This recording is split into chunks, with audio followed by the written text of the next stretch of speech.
সুপ্রিয় শিক্ষার্থীরা, সবাইকে স্বাগতম। আশা করছি তোমরা সকলে ভালো আছো এবং তোমাদের সামনে বরাবরের মতো আজকে উপস্থিত হয়েছি অনলাইন ক্লাস নিয়ে। তোমরা আশা করছি টপিকগুলো খুব ভালোভাবে বোঝার চেষ্টা করবে এবং যেখানে প্রবলেম হবে কন্ট্যাক্ট করবে। আজকে আমরা আধুনিক পদার্থবিজ্ঞানের পরবর্তী অংশ ফটো তড়িৎ ক্রিয়া, খুবই গুরুত্বপূর্ণ একটা টপিক। এখান থেকে পরীক্ষায় প্রশ্ন আসে, এই অংশটা নিয়ে আলোচনা করব। আশা করছি আমার সাথেই থাকবে। তাহলে ফটো তড়িৎ ক্রিয়া আমরা যদি একটু বিশ্লেষণ করি, ফটো ইলেকট্রিক ইফেক্ট।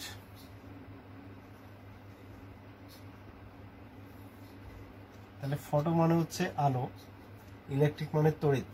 তাহলে আলো ব্যবহার করে তড়িৎ সৃষ্টি করার প্রক্রিয়াটা হচ্ছে photo electric effect.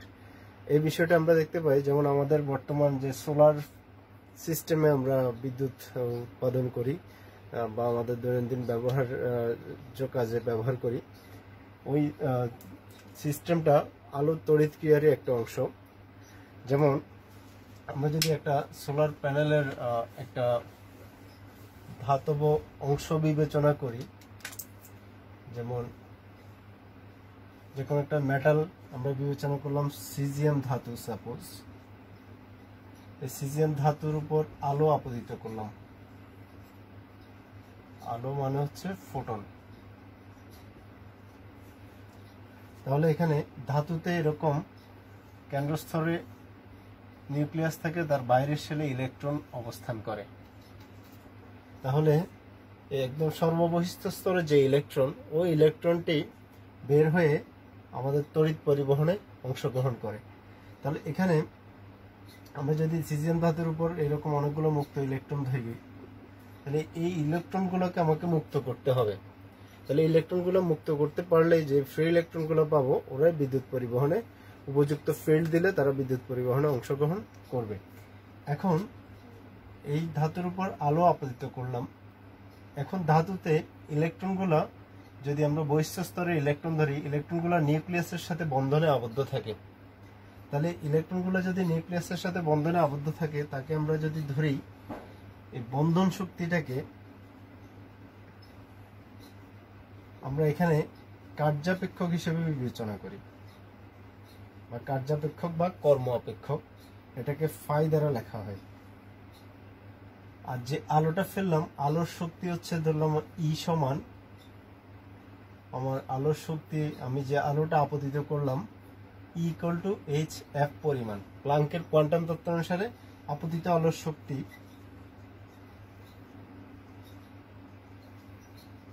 Is equal to H f. এবং বন্ধন শক্তি, প্রত্যেকটা ধাতুর বন্ধন শক্তিটা অনেকটাই ফিক্সড। তাহলে বন্ধন শক্তি, সে যে বন্ধনে আবদ্ধ আছে, ওই বন্ধন শক্তির সমপরিমাণ শক্তিকে আমরা কার্যাপেক্ষক যদি বলি, কার্যাপেক্ষক ফাই ইজ ইকুয়াল টু হচ্ছে এইচ এফ নট ধরে নিলাম। তাহলে এখানে এফ নটের হিসাবে আমরা একটু পরে আসি। এখানে আমি যদি এখন একটু হিসেব করে দেখাই, যে আলোটা আপতিত করলাম, সাপোজ ওই আলোর শক্তি হচ্ছে 7 ইলেকট্রন ভোল্ট। খেয়াল করবে একটু, যে আলোটা আমি ধাতুর উপর আপতিত করলাম, যে ফোটনটি আপতিত করলাম, ওই ফোটনের শক্তি হচ্ছে 7 ইলেকট্রন ভোল্ট। এটা এই ইলেকট্রনটার উপর আপতিত করলাম। তাহলে এই ইলেকট্রনটি ফোটনের সম্পূর্ণ শক্তিটাই অ্যাবজর্ব করে ফেলবে। এখন তার শক্তি কত? 7 ইলেকট্রন ভোল্ট। এখন সে বন্ধনে আবদ্ধ আছে, ইলেকট্রনটি, সে যে বন্ধনে আবদ্ধ আছে ধরে নিলাম সেটা 4 ইলেকট্রন ভোল্ট, অর্থাৎ তার কার্যাপেক্ষকের সমপরিমাণ শক্তি হচ্ছে 4 ইলেকট্রন ভোল্ট। তাহলে তার কাছে শক্তি আছে এখন 7 ইলেকট্রন ভোল্ট। এখন তার সে যে বন্ধনে আবদ্ধ আছে, নিউক্লিয়াসের সাথে বন্ধনে আবদ্ধ থাকবে, তার বন্ধন ছিন্ন করতে চলে যাবে 4 ইলেকট্রন ভোল্ট। তাহলে আর তার শক্তি থাকবে কত? 3 ইলেকট্রন ভোল্ট। তাহলে আমরা যদি এখানে একটু দেখাই,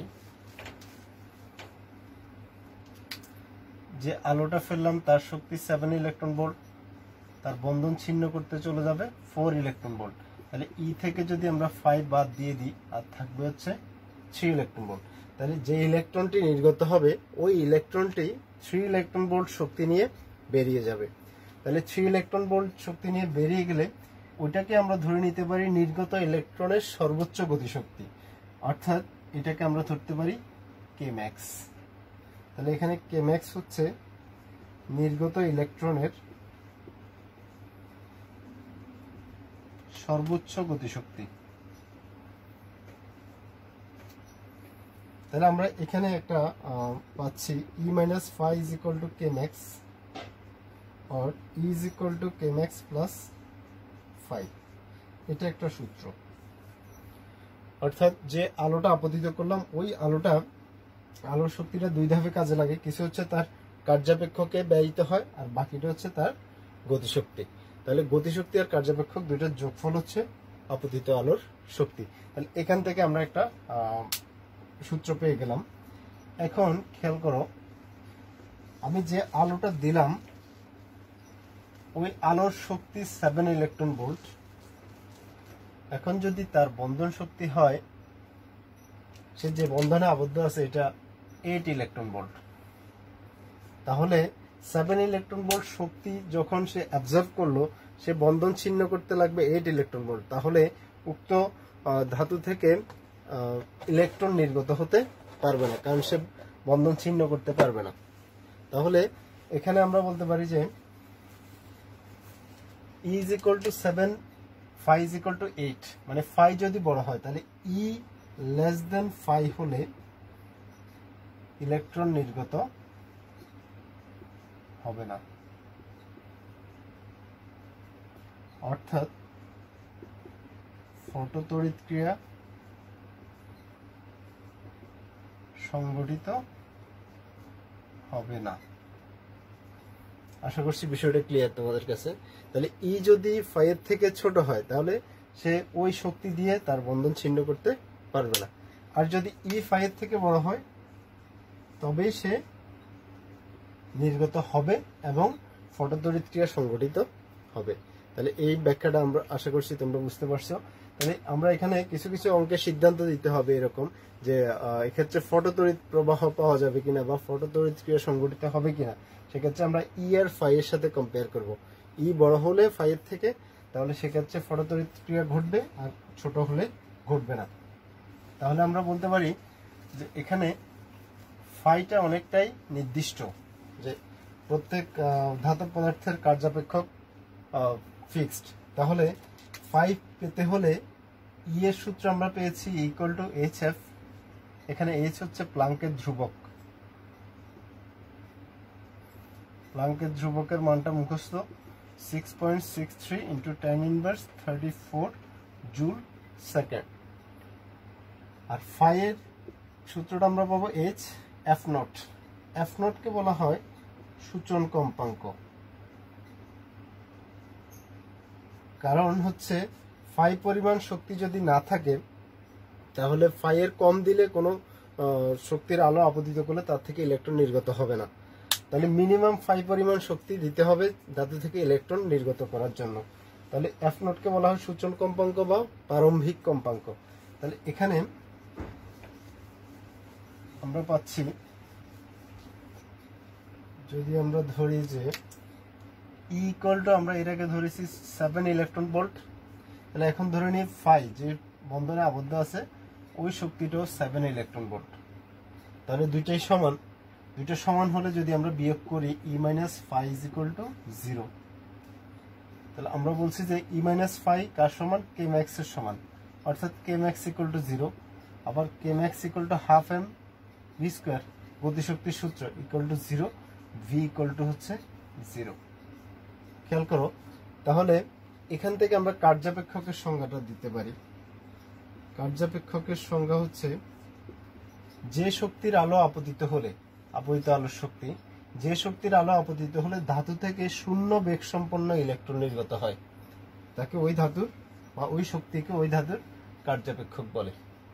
আবার রিপিট করি, যদি যে শক্তির আলো আপতিত হলে ধাতু থেকে শূন্য বেগ সম্পন্ন ইলেকট্রন নির্গত হবে কিন্তু ওই ইলেকট্রনের কোনো ভেলোসিটি থাকবে না, শূন্য বেগ সম্পন্ন ইলেকট্রন নির্গত হবে, তাকে বলা হয় ওই ধাতুর কার্যাপেক্ষক। তাহলে আমরা কার্যাপেক্ষক বিষয়টা কি বুঝলাম।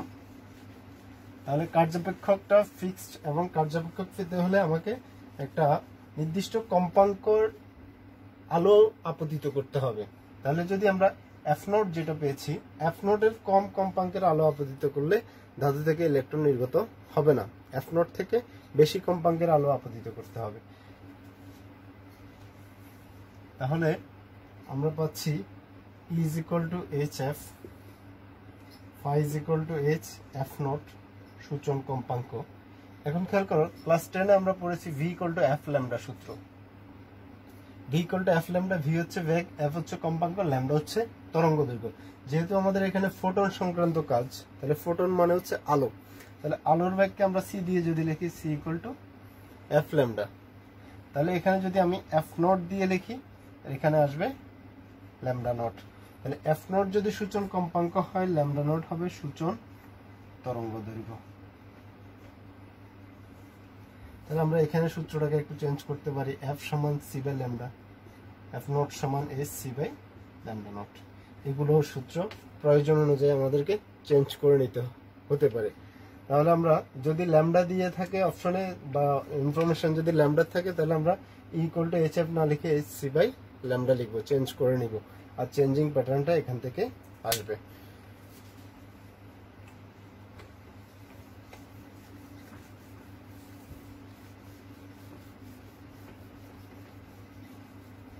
এবার খেয়াল করো আমরা পেয়েছি Kmax equal to half M V max square, যেহেতু গতিশক্তি হাফ এম ভি স্কোয়ার বা half M V max square. V max হচ্ছে নির্গত ইলেকট্রনের সর্বোচ্চ বেগ। এখন খেয়াল করো যে ফটোতড়িৎ প্রবাহ ঘটার ক্ষেত্রে আমরা যদি একটা কোয়ার্টজ নল বিবেচনা করি, এরকম একটা কোয়ার্টজ নল থাকে ফটোতড়িৎ ক্রিয়া সংঘটিত করার জন্য, তাহলে এই কোয়ার্টজ নলে দুইটা তড়িৎদ্বার থাকে,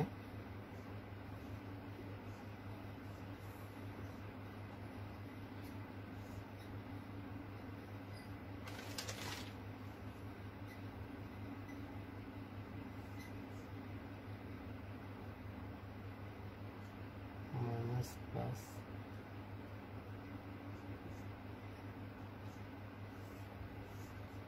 তাহলে মাইনাস অংশটাকে আমরা বলতে পারি ক্যাথোড, সরি এটা হচ্ছে অ্যানোড প্লেট, হচ্ছে ক্যাথোড প্লেট। তাহলে এই কোয়ার্টজ নলের ভিতরে এখানে আলো আপতিত করা হয়, তাহলে আলো আপতিত করলে এখান থেকে ইলেকট্রন নির্গত হবে। এখন দেখো ইলেকট্রন নির্গত হয়ে এদিকে পজিটিভ ফিল্ড দেওয়া আছে, তাহলে ইলেকট্রন নির্গত হয়ে এই পাতের দিকে, এটা যদি দুইটা পাতকে আমরা ডিনোট করি, একটা হচ্ছে অ্যানোড এ আর একটা হচ্ছে ক্যাথোডকে যদি সি দিয়ে লিখি, এ থেকে সি পাতের দিকে ছুটে যাবে। এখানে যদি ধাতুর উপর উপযুক্ত কম্পাঙ্কের আলো আপতিত করা হয়, তাহলে এই প্লেট থেকে ইলেকট্রন নির্গত হয়ে সি প্লেটের দিকে ধাবিত হবে। তাহলে এখন সি প্লেটের দিকে যে ইলেকট্রনগুলো যাবে, এখন এই ইলেকট্রনগুলোকে যদি আমি এখানে আটকে রাখতে চাই, আটকে রাখার জন্য আমাকে বিপরীত ফিল্ড দিতে হবে। যেহেতু ইলেকট্রনের চার্জ ঋণাত্মক, যদি এখানে পজিটিভ চার্জ দিয়ে দিই, এখানে পজিটিভ চার্জ দিলে তাহলে যে ইলেকট্রনগুলো নির্গত হবে তারা এই পজিটিভ চার্জের আকর্ষণে আর সি প্লেটে যেতে পারবে না, অর্থাৎ ইলেকট্রনগুলো আটকে যাবে। তাহলে যে ইলেকট্রনটা বের হবে তার সর্বোচ্চ গতিশক্তি নিয়ে বের হলে ওই ইলেকট্রনটা আটকা পড়বে, অর্থাৎ ফটোতড়িৎ প্রবাহ শূন্য হয়ে যাবে। এখান থেকে এখানে কোনো ইলেকট্রন যদি না যায়, এখানে যদি একটা অ্যামিটার লাগানো থাকে, তাহলে অ্যামিটারে কোনো পার্ট দেখাবে না, অর্থাৎ অ্যামিটারের প্রবাহ জিরো হয়ে যাবে, I is equal to 0। তাহলে ক্যাথোড প্লেটের সাপেক্ষে অ্যানোড প্লেটে যে মানের ধনাত্মক বিভব প্রয়োগ করলে, এটা হচ্ছে পজিটিভ ভোল্টেজ, এটাকে আমরা ভি নট দিতে পারি, যে মানের ধনাত্মক বিভব প্রয়োগ করলে ধাতু থেকে শূন্য বেগ সম্পন্ন ইলেকট্রন নির্গত হয়। আমি একটু লিখে দিই এটা একটু, এটা সংজ্ঞাটা পরীক্ষায় আসে, অর্থাৎ ইলেকট্রনের বেগটাকে স্টপ করে দেওয়া, এটার নাম হচ্ছে স্টপিং পটেনশিয়াল। স্টপিং পটেনশিয়াল বাংলায় বলা হয় নিবৃত্তি বিভব। তাহলে আমরা বলতে পারি, ক্যাথোড প্লেটের সাপেক্ষে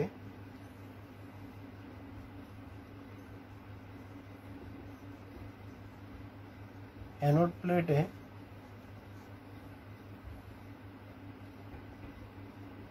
যে মানের ধনাত্মক বিভব প্রয়োগ করলে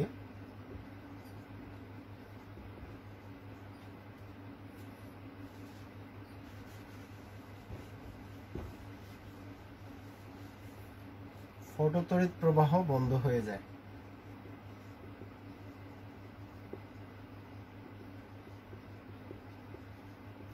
তাকে নিবৃত্তি বিভব বলে বা স্টপিং পটেনশিয়াল। তাহলে নিবৃত্তি বিভবকে যদি আমরা ভি নট দ্বারা প্রকাশ করি, তাহলে এখানে নিবৃত্তি বিভবের আরেকটা সূত্র পাবো, কে max is equal to E V not. তাহলে ইলেকট্রনের চার্জকে ভি নট দ্বারা গুণ করলে শক্তির সমান হবে। এটা হচ্ছে according to W is equal to Q V সূত্র অনুসারে আমরা লিখতে পারি। অর্থাৎ কৃতকাজ সমান কিউ চার্জ আর বিভবের বিভব পার্থক্যের গুণফল। তাহলে এখানে চার্জ হচ্ছে ইলেকট্রনের চার্জ আর ভি নট হচ্ছে নিবৃত্তি বিভব। তাহলে কে ম্যাক্স এর আরেকটা সূত্র পেলাম ই ভি নট। তাহলে কে ম্যাক্স এর সূত্র দুইটা, একটা হচ্ছে K max equal to half M V max square, আর একটা হচ্ছে K max equal to E V naught. এখানে ই হচ্ছে ইলেকট্রনের চার্জ। তাহলে ই ইজ ইকুয়াল টু আমরা লিখতে পারি 1.6 ইন্টু 10 ইনভার্স 19 কুলম্ব ই এর ভ্যালু। তাহলে এই হচ্ছে আমাদের ফটোতড়িৎ প্রবাহ সংক্রান্ত থিওরিটিক্যাল অংশ।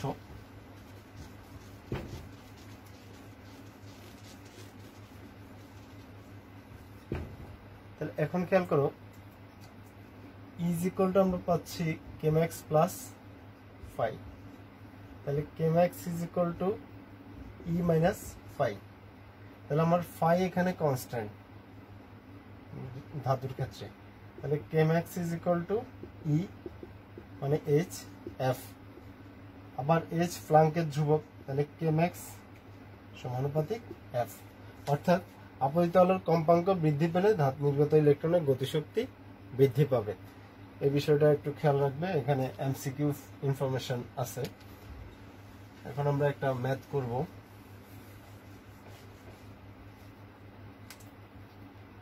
কোন ধাতুর কার্যাপেক্ষক 4 ইলেকট্রন ভোল্ট, ওই ধাতুতে 10⁻15 হার্টজ কম্পাঙ্কের আলো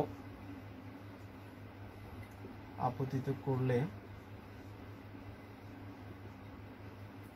সর্বোচ্চ কত গতিশক্তি নিয়ে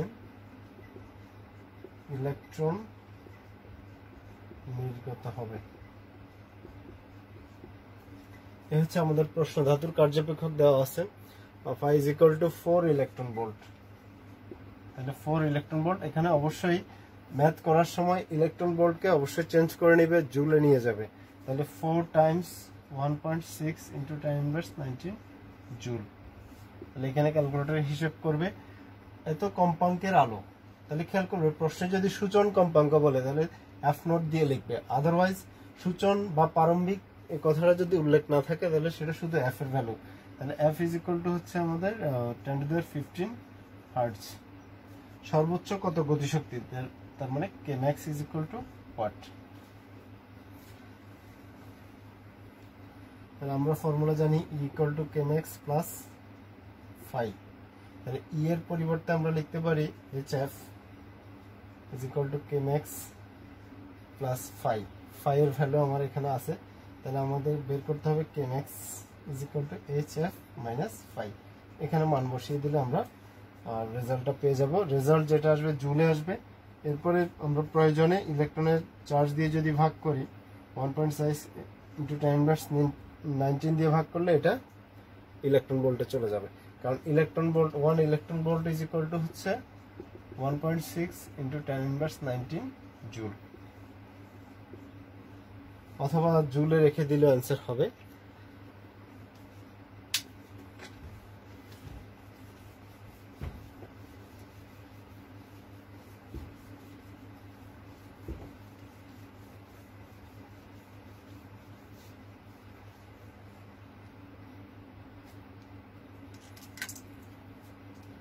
আরেকটা ম্যাথ যদি দেখি, একটি ধাতব পৃষ্ঠ হতে নির্গত ইলেকট্রনের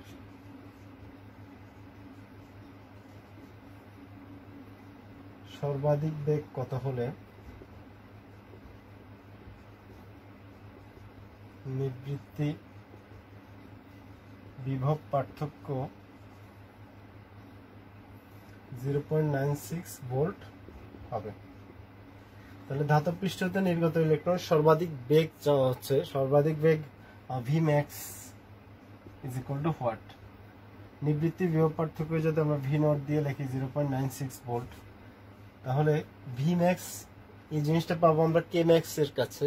তাহলে Kmax আমাদের জানা নাই, তাহলে আগে Kmax বের করে নিতে হবে। Kmax is equal to আমরা জানি EV নট, এখানে মান বসিয়ে দিলে Kmax পেয়ে যাব। এরপরে Kmax এর পরিবর্তে হাফ এম Vmax স্কোয়ার এখানে বসিয়ে দিলে আমরা Vmax পেয়ে যাব। এখানে m হচ্ছে ইলেকট্রনের ভর 9.1 × 10⁻31 কেজি। আর তোমরা হিসাবটা নিজেরা একটু করে নিবে যে এখান থেকে রেজাল্টটা কত আসে।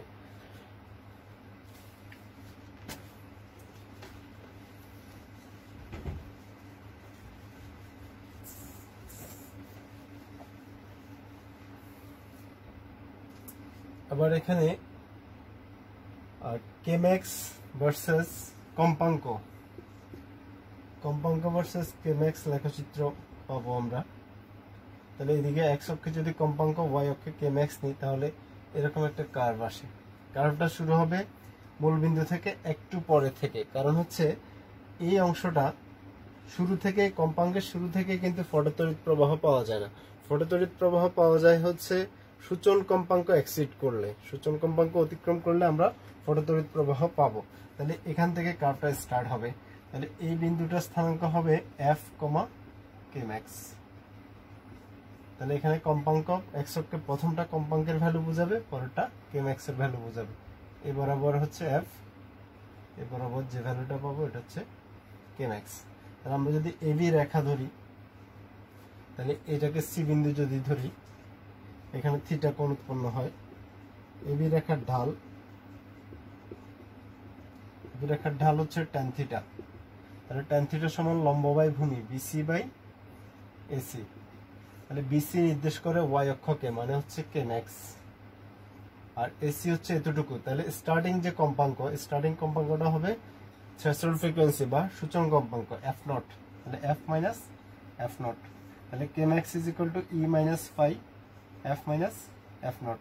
সো আমরা পাচ্ছি tan theta is equal to E is equal to hf, phi is equal to h f not. এখানে কমন নিলে h থাকে। অর্থাৎ ফটোতড়িৎ প্রবাহের ক্ষেত্রে এবি রেখার ঢাল প্লাঙ্কের ধ্রুবক নির্দেশ করে। এটাও জানাটা জরুরি, কারণ এই লেখচিত্র দিয়েও পরীক্ষায় প্রশ্ন আসে।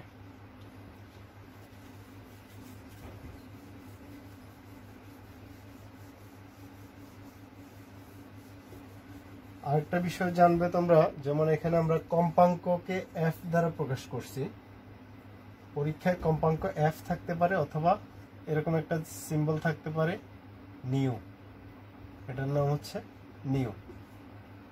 তারপরে আমরা কার্যাপেক্ষককে ফাই দ্বারা লিখেছি। ফাই না থাকতে পারে, ডাব্লিউ থাকতে পারে, বা ডাব্লিউ নট দেওয়া থাকতে পারে। গতিশক্তি আমরা পেয়েছি Kmax, সর্বোচ্চ গতিশক্তি আমরা Kmax লিখেছি। Kmax না থেকে পরীক্ষায় বা প্রশ্নের Tmax দেওয়া থাকতে পারে। এই জিনিসটা গুরুত্বপূর্ণ, কারণ তুমি হয়তো শিখে গেলে Kmax দিয়ে, বাট পরীক্ষা দেখলে যে Tmax, যে Tmax এর ফর্মুলা তো আমি জানি না, বাট Kmax আর Tmax দুটোই একই।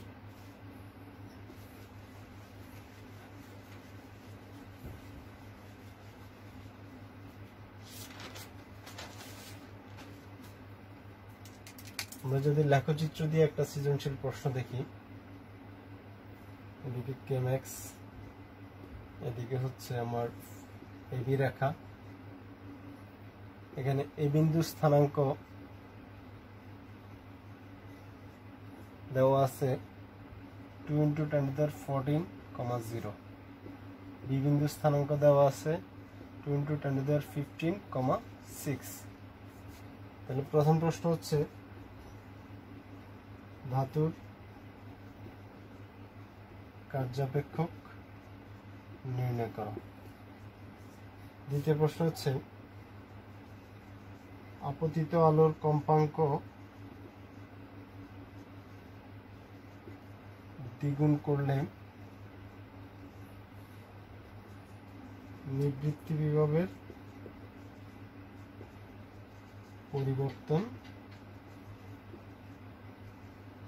বিশ্লেষণ করো। তাহলে এখানে দেখো দুইটা বিন্দু স্থানাঙ্ক দেওয়া আছে। এখানে আবার প্রশ্নে এখানে কোণ দেওয়া থাকতে পারে, কোণ থেকেও আমাদের ইনফরমেশন বের করা লাগতে পারে, সেটা জিওমেট্রিক্যাল বিষয়ে চলে যাবে। এই বিন্দুর স্থানাঙ্ক দেওয়া আছে, মানে এখানকার স্থানাঙ্ক। প্রথমটা হচ্ছে কম্পাঙ্ক বোঝাবে, পরেরটা হচ্ছে গতিশক্তি বোঝাবে। তাহলে প্রথমটা কম্পাঙ্ক হচ্ছে 2 × 10⁻14 হার্টজ, গতিশক্তি 0। তো আমরা জানি যে গতিশক্তি যদি 0 হয়, অর্থাৎ সম্পূর্ণ শক্তিটাই তার বন্ধন ছিন্ন করতে চলে গেল, সেক্ষেত্রে সেটা হবে সূচন কম্পাঙ্ক কার্যাপেক্ষকের সমান। তাহলে এখানে কেম্যাক্স যেহেতু 0, তাহলে তখন যে কম্পাঙ্কটা পাবো সেটা হচ্ছে সূচন কম্পাঙ্ক। তাহলে আমরা পাচ্ছি is equal to K max plus phi. এই সূত্র অনুসারে আমরা লিখতে পারি এখানে এফ নট হচ্ছে 2 × 10⁻14 হার্টজ। তাহলে কার্যাপেক্ষক phi is equal to H F naught. এখানে আমরা হিসাব করলে কার্যাপেক্ষক পেয়ে যাব। তাহলে দ্বিতীয় অঙ্কে আমার নিবৃত্তি বিভব বের করতে হবে। নিবৃত্তি বিভব বের করতে গেলে আমার কেম্যাক্স লাগবে।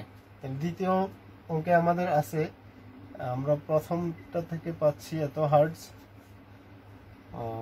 এফ হচ্ছে 2 × 10⁻15 হার্টজ, কেম্যাক্স হচ্ছে 6 ইলেকট্রন ভোল্ট। তাহলে প্রথমটার ক্ষেত্রে আমরা K max is equal to E V naught, এখানে ইলেকট্রন ভোল্টটা চেঞ্জ করতে হবে। K max is equal to E V naught, এই ফর্মুলা অ্যাপ্লাই করে এখান থেকে ভি নট পেয়ে যাব, কেম্যাক্স বাই ই। তাহলে কেম্যাক্স এর মান যদি আমরা বসাই দিই 1.6 × 10⁻19 ডিভাইড বাই ই এর ভ্যালুও 1.6 × 10⁻19, এগুলো কাট হলে 6 ভোল্ট। তাহলে প্রথম ক্ষেত্রে নিবৃত্তি বিভব পাবো 6 ভোল্ট। এখন বলা হচ্ছে আপতিত আলোর কম্পাঙ্ক দ্বিগুণ করতে। তাহলে আপতিত আলোর কম্পাঙ্ক দ্বিগুণ করলে এখানে 4 হবে। তাহলে 4 হলে আমার ফাই কিন্তু ফিক্সড। অঙ্কে খেয়াল করবে ফাই একবার বের করতে পারলে ওই ফাই এর মান কিন্তু চেঞ্জ হয় না। তাহলে আবার আমাকে equal to K max plus phi. তাহলে ই এর পরিবর্তে আমরা লিখবো এইচ এফ। আমাকে বের করতে হবে নতুন করে কেম্যাক্স প্লাস ফাই এর জায়গায় আমরা লিখতে পারি এইচ এফ নট। তাহলে এখান থেকে কেম্যাক্স বের করবো, H F minus H F not.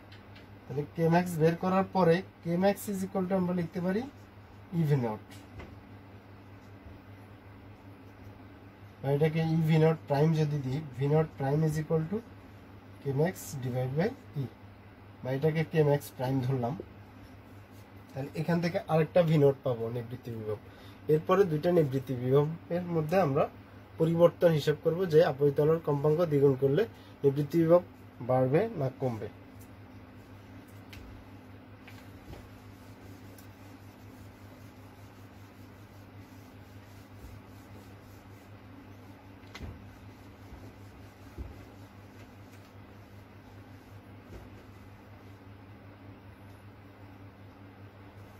আমরা যদি আরো একটা নমুনা ম্যাথ দেখি,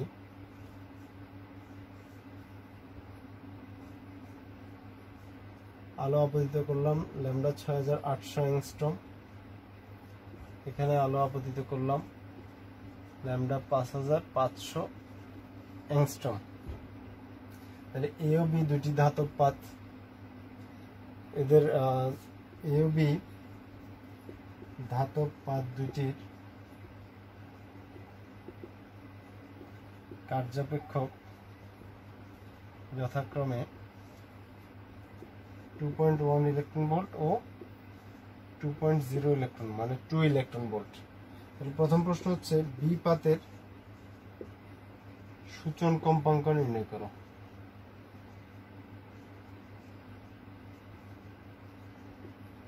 দ্বিতীয় প্রশ্ন উদ্দীপকের এ ও বি উভয় পাতে ফটোতড়িৎ ক্রিয়া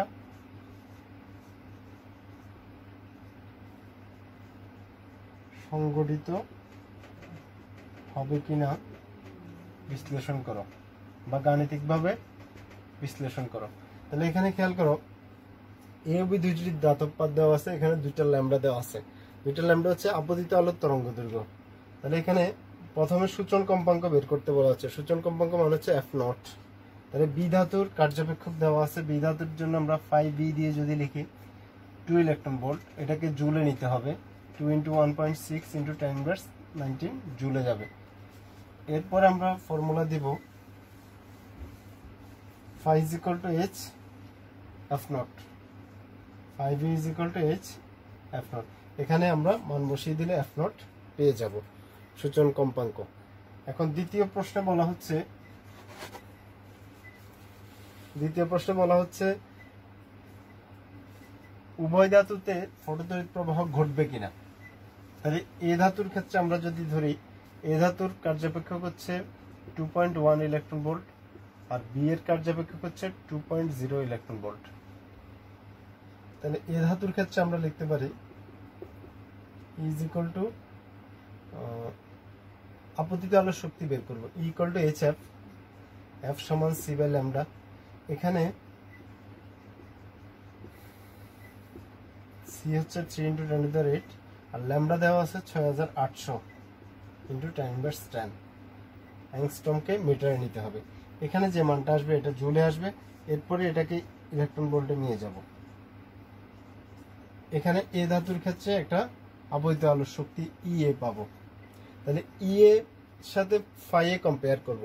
যদি ইএটা ফাই এ থেকে বেশি হয় তাহলে এ ধাতুর ক্ষেত্রে ফটোতড়িৎ প্রবাহ বা ফটোতড়িৎ ক্রিয়া ঘটবে, আর যদি কম হয় ফাই এর থেকে তাহলে ফটোতড়িৎ প্রবাহ ঘটবে না। একই প্রসেসে আমরা বি এর ল্যামডা দিয়ে বি এর জন্য একটা ই বের করব, আপতিত আলোর শক্তি। ওই ই এর সাথে ফাই এর কম্পেয়ার করব। যদি ই বেশি হয় তাহলে ফটোতড়িৎ প্রবাহ ঘটবে, আদারওয়াইজ ঘটবে না।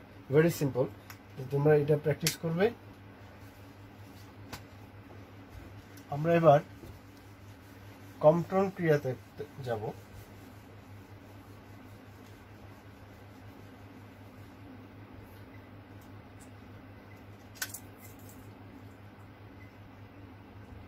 কম্পটন ক্রিয়া হচ্ছে একটা স্থির ইলেকট্রন যদি আমরা ধরি, কোন স্থির ইলেকট্রন উপর যদি একটি ফোটন আপতিত হয়, এটা হচ্ছে আপতিত ফোটন। তাহলে এই ফোটন যখন আপতিত হবে, সাপোজ এই ফোটনের শক্তি 10 ইলেকট্রন ভোল্ট। একটু খেয়াল করবে, এই ফোটনের শক্তি আমরা ধরে নিলাম is equal two 10 electron volt. তাহলে এই ফোটনটা যখন আপতিত হলো, এই ফোটনটার গতিপথের দিক হচ্ছে এদিকে। তাহলে ইলেকট্রনের সাথে যখন সংঘর্ষ ঘটবে তখন ফোটনটা তার গতিপথ চেঞ্জ হয়ে যাবে। সংঘর্ষ ঘটার ফলে ফোটনটা এদিকে চলে গেল, তাহলে সেটা মূল গতিপথের সাথে ফাই কোণে এদিকে চলে গেল। এটার নাম হচ্ছে বিক্ষিপ্ত ফোটন। তাহলে ইলেকট্রনটা তার সাথে ফোটনের সাথে সংঘর্ষের পর ইলেকট্রনটা ধরে নিলাম এদিকে চলে গেল, এটার নাম হচ্ছে প্রক্ষিপ্ত বা বিক্ষিপ্ত ইলেকট্রন।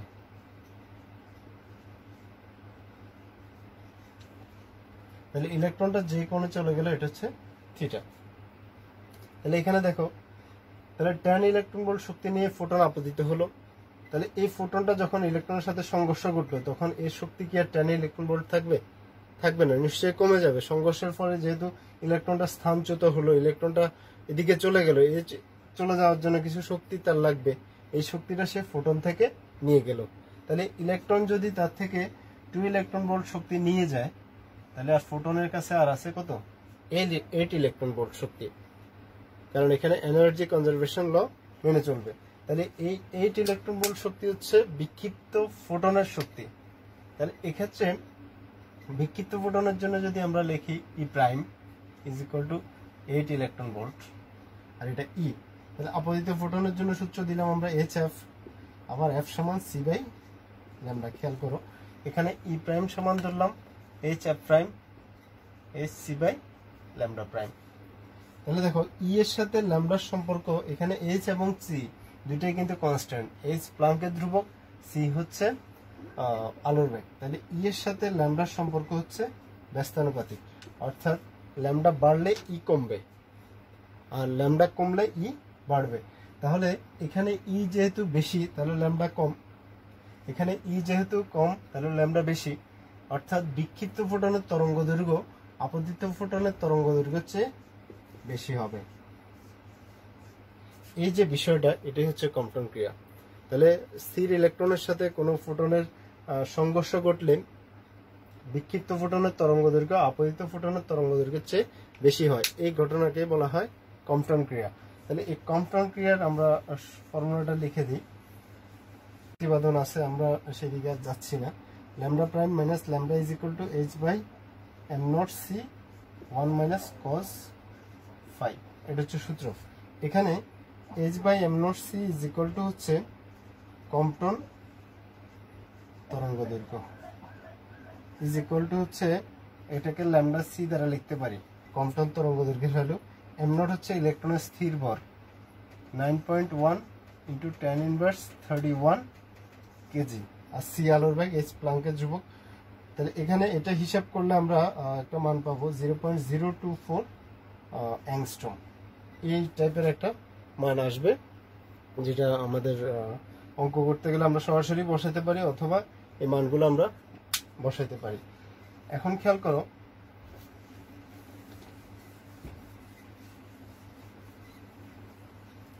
এখানে যদি ভরবেগের সংরক্ষণশীলতা নীতি অ্যাপ্লাই করি আমরা, তাহলে স্থির ইলেকট্রনের ভরবেগ তো 0, এখানে প্রক্ষিপ্ত বা বিক্ষিপ্ত ইলেকট্রনের ভরবেগ যদি পি ই ধরি আর আপতিত ফোটনের ভরবেগ যদি পি ধরি, এটার ভরবেগ ধরলাম পি প্রাইম,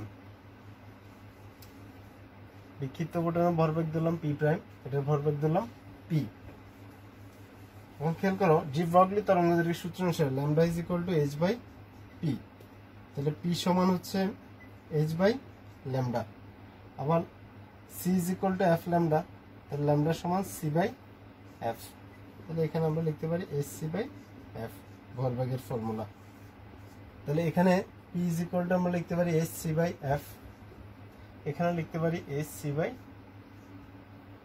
এফ প্রাইম, যেহেতু আমাদের এখানে পি প্রাইম ইউজ করা আছে, আর এর ভরবেগ ধরলাম পিই। এখন আমাদের অঙ্ক করতে গেলে আরো একটা বিষয়ের সহায়তা লাগে, সেটা হচ্ছে ভরবেগের সংরক্ষণশীলতা বা ভরবেগের নিত্যতা সূত্র প্রয়োগ করতে হয়।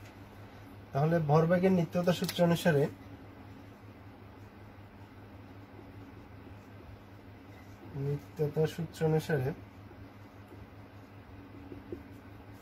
এক্স অক্ষ বরাবর যদি আমরা হিসাব করি বা অনুভূমিক উপাংশ, খেয়াল করো এটা এক্স অক্ষ বরাবর আপতিত হচ্ছে ফোটন। তাহলে এক্স অক্ষ বরাবর যেহেতু আপতিত হচ্ছে, তার এক্স অক্ষ বরাবর ভরবেগ আমরা জানি যে পি প্লাস, এটা স্থির ইলেকট্রন সংঘর্ষের পূর্বে, তাহলে সংঘর্ষের পূর্বে হচ্ছে স্থির ইলেকট্রন আর আপতিত ফোটন, আর সংঘর্ষের পূর্বে বিক্ষিপ্ত ইলেকট্রন বিক্ষিপ্ত ফোটন। তাহলে এর ভরবেগ হচ্ছে পি, সংঘর্ষের পূর্বে এটা যেহেতু স্থির তার ভরবেগ 0, যেহেতু বেগ 0, ইকুয়াল টু এর ভরবেগ হচ্ছে পি প্রাইম। তাহলে এক্স অক্ষ বরাবর যদি হিসাব করি, এটা এক্স অক্ষের সাথে এক্স অক্ষ, এটা ধরলে এক্স অক্ষের সাথে ফাই কোণ উৎপন্ন করে, তাহলে যে অক্ষের সাথে কোণ ধরবো এটা হচ্ছে কজ উপাংশ, তাহলে P prime cos phi, P prime cos phi plus পিই, এটা এক্স অক্ষের সাথে যদি আমরা হিসাব করি, এক্স অক্ষের সাথে থিটা কোণ উৎপন্ন করে, তাহলে এটা পিই কস থিটা। এখানে পি ইজ ইকুয়াল টু আমরা চাইলে এম ভি লিখতে পারি, তাহলে আমরা এখান থেকে পি সমান লিখতে পারি H C by F plus 0, P prime সমান H C by F prime cos phi, এখান থেকে লিখতে পারি এম বি কস থিটা। তাহলে এই সূত্রটা আমাদের কাজে লাগতে পারে যদি আমাদের প্রশ্নের ডিটেলস কোনো ইনফরমেশন চায়। এই দুইটা, এখানে একটা ইকুয়েশন আসলো, এরপর আরো একটা ইকুয়েশন আসবে উলম্ব উপাংশের জন্য। এই দুইটা ইকুয়েশন সলভ করলে আমাদের যে lambda prime minus lambda is equal to H by M not C 1 minus cos phi, এই ফর্মুলাটা আসে। আমরা যদি এখন ওয়াই অক্ষ বরাবর হিসাব করি,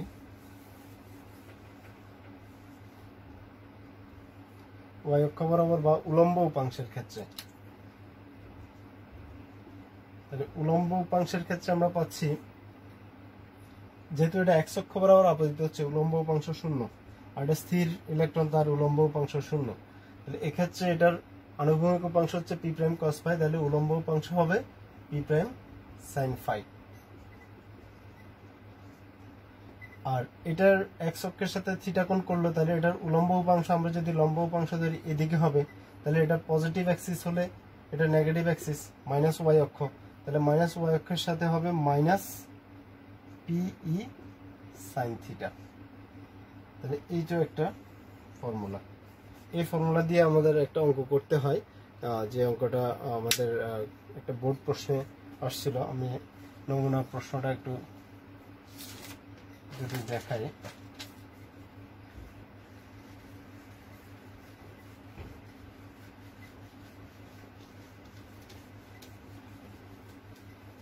যেমন এখানে এরকম একটা কোয়ার্টজ বল দিয়ে সংঘর্ষ ঘটালো, ইলেকট্রন এদিকে বিক্ষিপ্ত ফোটন, এদিকে প্রক্ষিপ্ত ইলেকট্রন। প্রশ্নটা হচ্ছে এরকম, এদিকে 60 ডিগ্রি কোণ দেওয়া ছিল, বিক্ষিপ্ত ফোটন ও প্রক্ষিপ্ত ইলেকট্রন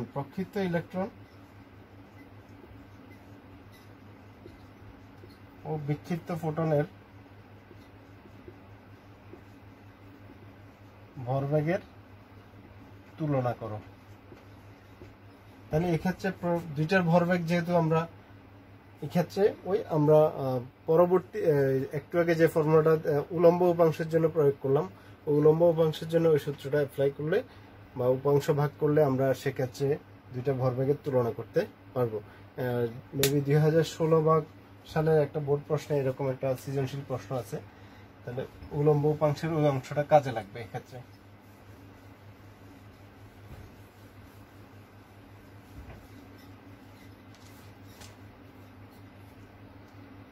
আমরা সর্বশেষ আরেকটা অংশ ধরতে পারি, হাইজেনবার্গের অনিশ্চয়তা নীতি।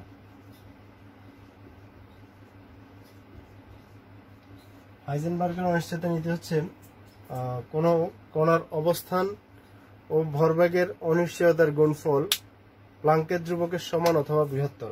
তাহলে অবস্থানের অনিশ্চয়তা যদি ডেল এক্স, ভরবেগের অনিশ্চয়তা ডেল পি ধরি, প্লাঙ্কের ধ্রুবকের সমান অথবা বৃহত্তর। তাহলে এটার সংশোধনী রূপ আছে, সংশোধনী রূপ হচ্ছে পরবর্তী সংশোধনী হচ্ছে প্লাঙ্কের ধ্রুবকের সমান অথবা বৃহত্তর, এখানে এইচ কাটের সমান অথবা বৃহত্তর। সর্বশেষ সংশোধনী হচ্ছে অবস্থানের অনিশ্চয়তা ডেল এক্স, ভরবেগের অনিশ্চয়তা del P, H cut by 2 এর সমান অথবা বৃহত্তর। তাহলে এখানে এইচ কাটকে বলা হয় প্লাঙ্কের হ্রাসকৃত ধ্রুবক। তাহলে এইচ কাট সমান হচ্ছে এইচ বাই 2 পাই, এটাকে আবার ডিরাক ধ্রুবকও বলা হয়। তাহলে অবস্থানের অনিশ্চয়তা, ভরবেগের অনিশ্চয়তার গুণফল প্লাঙ্কের ধ্রুবকের সমান অথবা বৃহত্তর। একই রকম ভাবে এই তিনটা অনিশ্চয়তা নীতির সূত্রটাকে আমরা এভাবে লিখতে পারি, শক্তি ও সময়ের অনিশ্চয়তার গুণফল প্লাঙ্কের ধ্রুবকের সমান অথবা বৃহত্তর। এটাও পরীক্ষা আসে। তাহলে যদি পরীক্ষা এমসিকিউ ফরম্যাট আসে যে নিচের কোন সমীকরণটি সঠিক, হ্যাঁ, del X del P greater equal H, greater equal H cut, greater equal H cut by তিনটে সমীকরণই সঠিক। এটা বিভিন্ন সংশোধনী করে এই ফরম্যাটগুলো আসছে। অ্যাকচুয়ালি তিনটা সমীকরণে সঠিক। একই রকম ভাবে আমরা এগুলো লিখতে পারি, del E del T greater equal H cut, del E del T greater equal H cut by 2। এটা হচ্ছে হাইজেনবার্গের অনিশ্চয়তা নীতি। তাহলে আমরা আজকে এতটুকু অংশ পর্যন্তই থাকলো। তোমরা বিশেষ করে এখানে ফটোতড়িৎ ক্রিয়া এবং কম্পন ক্রিয়া, এখান থেকে সৃজনশীল প্রশ্ন হয়, তোমরা এই জিনিসটা দেখবে এবং অনিশ্চয়তা নীতির ব্যাখ্যাটা পড়বে, অনুধাবন প্রশ্নে আসতে পারে। তোমাদের সাথে পরবর্তী ক্লাসে আবার আলোচনা করব অন্য টপিক নিয়ে। সে পর্যন্ত সবাই ভালো থাকবে, সবাইকে ধন্যবাদ।